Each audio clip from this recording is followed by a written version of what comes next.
Diada de Sant Jordi, sensualitat a flor de pell. Els colors de les flors, barrejats amb les olors nostàlgiques de Sant Jordi. Esclat d'emocions, les quals t'emboliquin per dins, fent-te mil pessigolles al cor.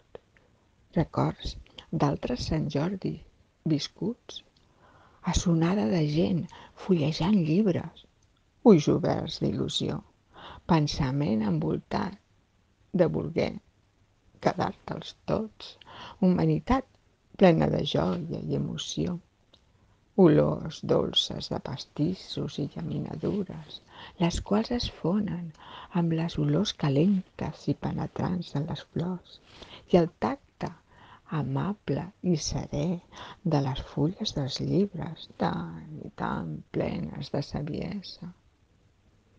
Feliç dia de Sant Jordi, Mari.